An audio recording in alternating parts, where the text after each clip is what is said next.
The complete works of Swami Vivekananda, Vedanta and its application to Indian life, Part 1.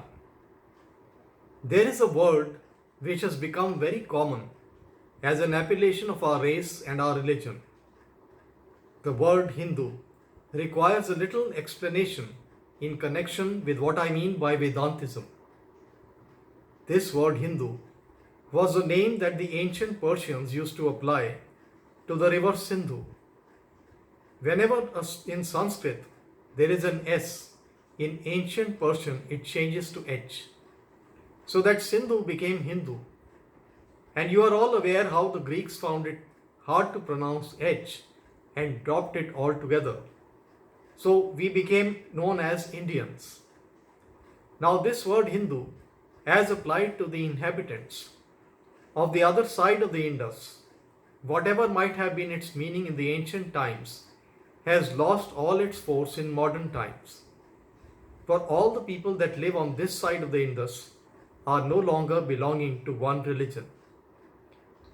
There are the Hindus proper, the Mohammedans, the Parsis, the Christians, the Buddhists and the Jains.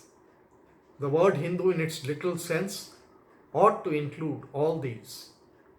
But as signifying the religion, it would be very hard to be proper to call all these Hindus.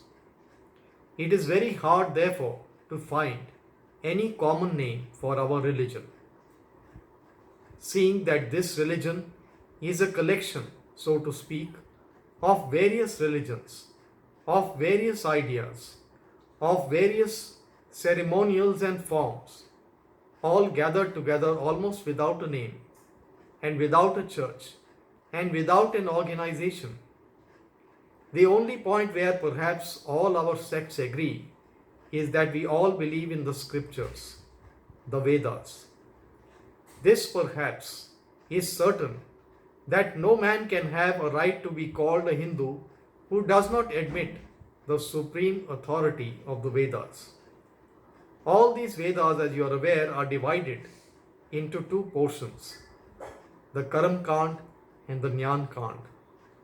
The Karam Kand includes various sacrifices and ceremonials, of which the larger part has fallen into disuse in the present age.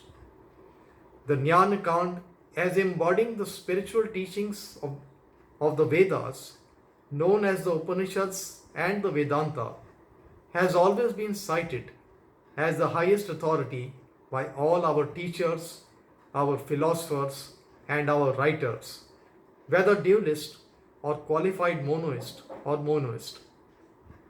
Whatever be his philosophy or sect, everyone in India has to find his authority in the Upanishads. If he cannot, his sect would be heterodox. Therefore, perhaps the one name in modern times which would designate every Hindu throughout the land would be Vedantist or Vedika, as you may put it. And in that sense, I always use the word Vedantism and Vedanta. I want to make it a little clearer. For of late it has become the custom of most people to identify the word Vedanta with the Advaitic system of the Vedanta philosophy. We all know that Advaitism is only one branch of the various philosophic systems that has been founded on the Upanishads. The followers of the Vishishta Advaitic system have as much reverence for the Upanishads as the followers of the Advaita, and the Vishishta Advaitists claim as much authority for the Vedanta as the Advaitists. So do the dualists. So does every other sect in India. But the word Vedantist has become somewhat identified in the popular mind with the word Advaitist.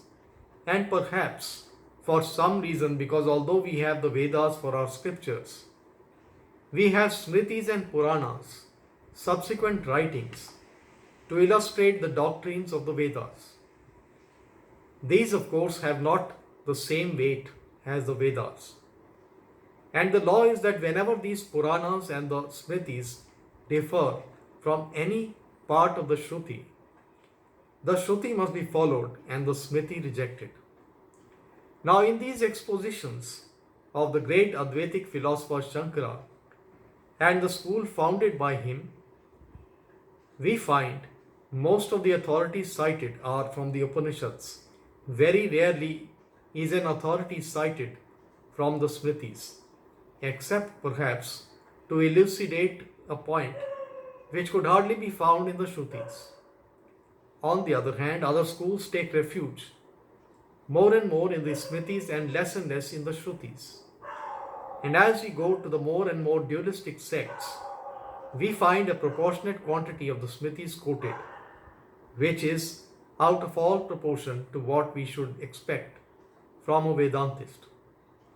It is perhaps because these gave such predominance to the Puranika authorities that the Advaitists came to be considered as the Vedantist par excellence, if I may say so.